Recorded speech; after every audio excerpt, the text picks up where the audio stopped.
That was a good intro. Hello everyone, welcome to another one, like DJ Khaled. So we've got that's hot. Today we've got a new Dead by Daylight killer. We did a video for the clown when it came out, and that was received greatly by you guys. So we're doing another one for the spirit, which I know we're a little bit later on this one, but you know, we're still all in good time. It's very new, fresh off the press. Well, let's get to it. Let's read the backstory of this. So yeah, I'm with my brother today. Bonjour. Say hi. Bonjour. Okay, so if you want to see the perks, then go to the other video, but this is just the backstory. So we're going to go for both the characters. So Rin was the only child of the Yamaoka family. That's how you say it. She was raised... It is how you say it. She was raised in the dusty halls of a traditional house in Kagawa. No, alright, this is borderline racist already. It's not these are Japanese words. But the way you're saying it. I'm just embracing the culture. Okay, she studied education at Takamatsu, a private university which weighted heavily on her family's shaky finances. Her mother got ill that year and the bills started piling up. Rin worked part-time in a futile attempt to help lighten the load. Her father faced a debt that grew without end. He started working double shifts in hopes of obtaining a promotion. That's when he started losing sleep. Oh. What? Whoa. Okay. So if you remember in the trailer, just a quick theory off the bat here, I think it's her dad. I'll play this. Yeah, so this clip from the trailer, I'll play that. That is her dad? I don't know, we'll find out. So he started losing sleep and a dark whisper would keep him awake at night, reminding him of his hopeless situation. Exhausted, he started to lose grasp of reality. Fighting to deny what the voice whispered at night, Rin's father made a desperate move. He met with his superior and explained his situation. He begged for a bonus and advance, time off, triple hyphen, anything. I don't know why they've gone with a triple hyphen there. Because it's I don't remember the word. His request was denied. The company had launched a defective production line that was costing them dearly. Well, then fix it, you stupid idiots. It's not part of the law. Someone had to be held accountable, and Rin's father fitted the bill perfectly. He was fired after 22 years of service. This boss is a real douche. He just scapegoated this defective production line so hard to just some guy that's not earning that much money, clearly. He's worked there for 22 years. Yeah, he's worked there for 22 years. How's this guy not climbed the ladder? Is he still on the production line? Is he just like... 22 years he spent on the production line, and he's not making any money, and the production line is failing, and so they fired him. That's going to be the worst. That's awful. Pretty smart. These businessmen are sketchy out here, though, so, like, what do you expect? Okay, so that evening, Rin came home from work. She'd stayed late to entertain customers that lingered at the restaurant. As she parked her bike in the shed... She's a prostitute. No, she's not. She's a waitress. Oh, hold on, yeah, that is pretty... I don't know how to take that. That could actually mean what you said. Look at her, she's wearing pretty skanky clothing. She's just got some fucking gaffer tape. She's just got some gaffer tape and like wrapped it around her tits. Oh, look at that! Incredible. Anyway. Carry on. Yeah, okay, anyway, she's glitching out, man. Okay, yeah, she parked her bike in the shed and she heard her mother scream from the house. She rushed in, climbing up the stairs to her parents' room. There she found bits and pieces of her mother on the floor. Oh my god, yeah. Yeah, there she found bits and pieces of her mother on the floor. Her limbs were clean cut, tangled up in an unnatural position. Her boobies were sliced up. Her breasts were sliced up, revealing her rib cage, which was cracked open. I mean, rib cages are usually opening. Ring gagged. Ring gagged. Ring gagged on what? She's just like, all those customers. Dawson saying DC. All coming back up. No, we can't respond to that. Let's just I'll message him. Okay. A sharp katana came crashing down. Rin blocked the blade, which bit into her bare forearm. So yeah, she just like put her hand up and yeah, fair enough. The shock of recognition interrupted her pain. Her father was wielding the katana with a stoic expression. She cried out to make him stop, but he slashed her arm again. So yeah, so I mean, there's a few cuts on her arm, so it's got to be one of those, isn't it? Or two of those rather. She rushed off and slid on the blood-smeared floor. Using the doorframe as support, she raised herself up. The katana ripped through the wall, cleaving her other arm. Okay, so that's yeah. Okay. And she screamed in pain as she limped into the hallway, only to be met by her father's blade. She stepped back, trembling. Sorry, I'm having a little bit of a stroke. I just thunk. Right, you know how in the teaser trailer that they put on their Instagram, there was a cut. It was a door, like made of paper, with 3 cuts on the top and 2 on the bottom, or something like that, 2 or 3. Yeah. So like maybe, like because she was leaning against like the side of the door. Yeah, because it says it cut into the door. Yeah. Okay, so she stepped back, trembling, as she held together her soft, loose flesh of her abdomen. So she's also been hit in the she's been hit in the chest or the abdomen. Yeah, that's there. I guess she must have got... Yeah, okay, fair enough. Rin charged at her father, making him stumble back. He punched her torn abdomen, and she reclined in pain. As she struggled to get back up, he slashed her thigh, making her collapse on the floor. And that is...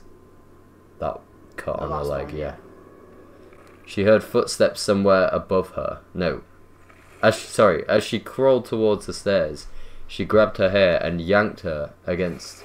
No. Let me try this again. As she crawled towards the stairs, he grabbed her hair and yanked her against the partition. The glass shattered on impact and she fell through, landing on 1 floor down. So she actually fell through the floor.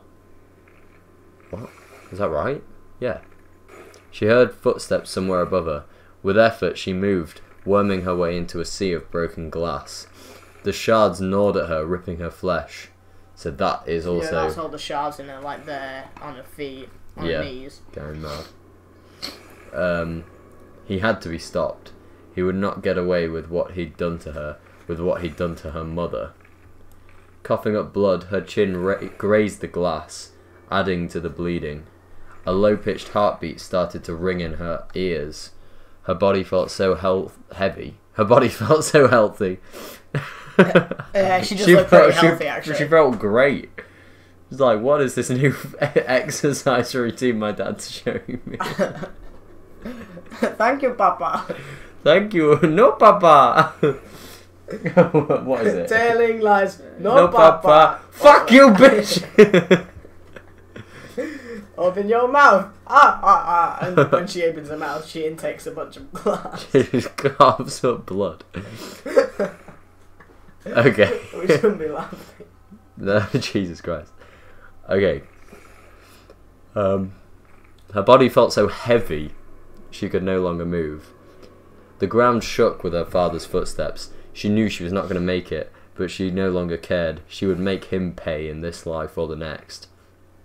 A dark fog slowly veiled her eyes, but it would not subdue her rage. She would not rest, not yet.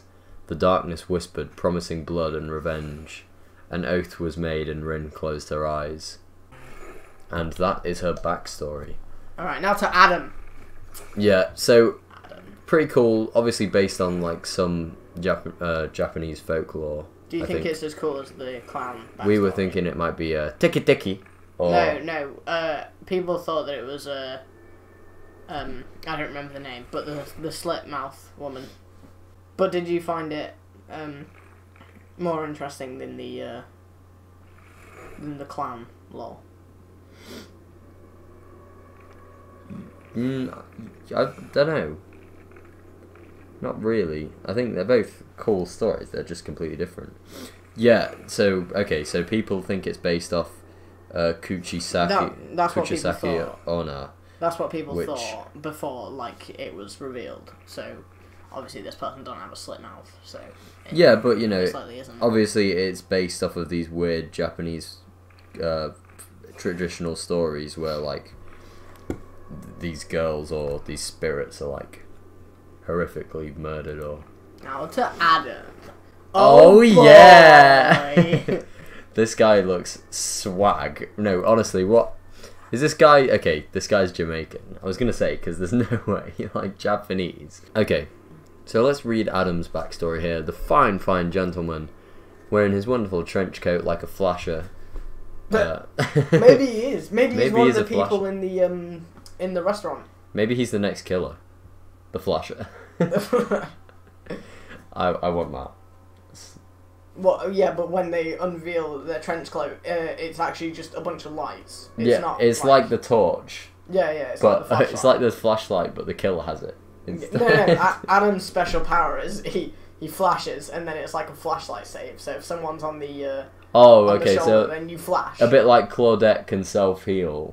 Yeah, his thing is self-flashlight. Yeah, self-flash, and he just flashes at the killer. And then I'm sure that's.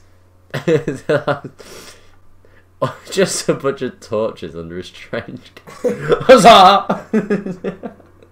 Yeah, he's got like an LED kit with like. It is I, Adam. No, and everywhere he runs, he's got like an extension cable that runs out of his out the back of his trench coat to unplug. Wow. So he's not that hard to follow. Okay. Adam was born in Rollington Town in Kingston, Jamaica. Jamaican man! Now we are racist. His father died in a car accident when he was 2, and his uncle took him in. His uncle was strict. Oh, a strict but fair man who raised him to value education. I can tell by that sick ass. No, I think one of his clothes is called like graduation or something. Oh, nice. So, he graduated in it in his flasher coat. At Kingston College, Adam discovered his father's published works, which triggered his passion for literature. His campus, however, was known for its focus on athletics. As a shy teenager with his nose stuck in books, he was the perfect prey for bullies. What he lacked in sports, he made up in grit. He learned to defend himself in the thick of it. It's during his years in college that he started to imagine his life elsewhere. While his close friends orbited the music industry, he followed a surer path. His grades granted him admission to higher education, and there was a demand for teachers abroad. He's gone to Japan. This is actually a weeaboo. He's a weeaboo. He's actually a weeaboo. He's gone to teach English. He's actually... No, Jamaican, sorry. All I want is to go to Japan and be an English teacher.